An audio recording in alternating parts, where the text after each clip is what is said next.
guys, it's Juan again from Physique Transformation Academy, and today we're going to chat about squats. Now, a squat is a fundamental movement for your lower body. It's going to work all the muscles in the lower body, and specifically if you're holding some weight, you're going to be working a lot of the muscles in the upper body as well. Now, squats are very technical. So what we're going to chat about here today is going to apply to the goblet squat, to the front squat, to the back squat, to the Smith machine squat. It's going to be the same principles. So whatever you're using to squat, there might be some modifications, but we're just going to chat about your standard squatting stance, squatting movement. Okay?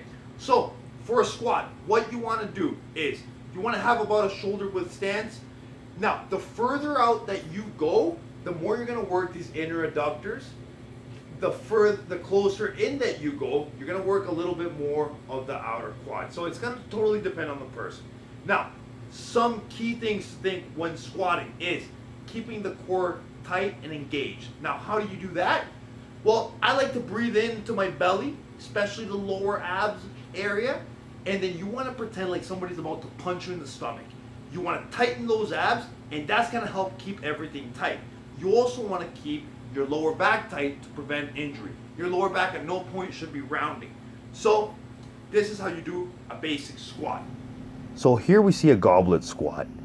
The main point I want to put out here is I'm keeping my chest up while keeping my lower back nice and tight.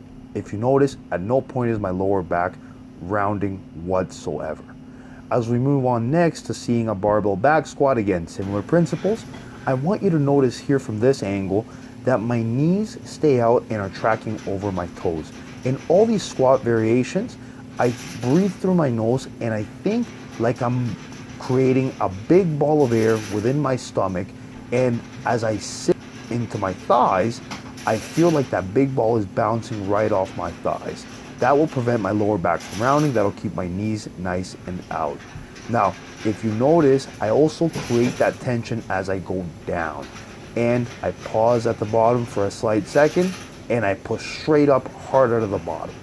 Another thing to notice here is that my heels stay on the floor. At no point am I going onto my toes. This can place undue stress where we don't want it on the knee joints.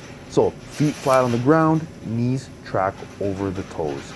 As we see a front squat, I want you guys to notice how I am creating tension also with my upper back. You want to stay as tight as possible and as stable, because this is what's going to help us produce that force and transfer that force. Now, one of the main things to notice here as I do the hack squat machine is going to be how I don't lock out necessarily on my joints. A lot of people relax at the top and lock out on their joints, on their knees and hips. I want you guys to notice how as I stop slightly at the bottom, I use my legs to contract the weight up, and as I stop at the top for a second, I'm squeezing my muscles, not locking out on the knees.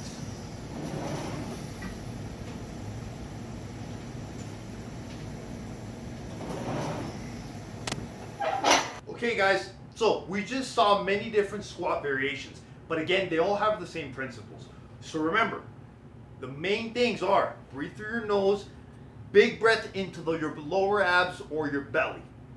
From there, you want to keep your abs tight as you descend, and you want to create that tension in your legs. Don't just randomly go down and up. If your goal is to transform your physique, you want to create that tension. Slight pause on the bottom. Feel the leg fibers, the hamstrings, the quads, the glutes, all contracting, and then you want to come right out of that hole.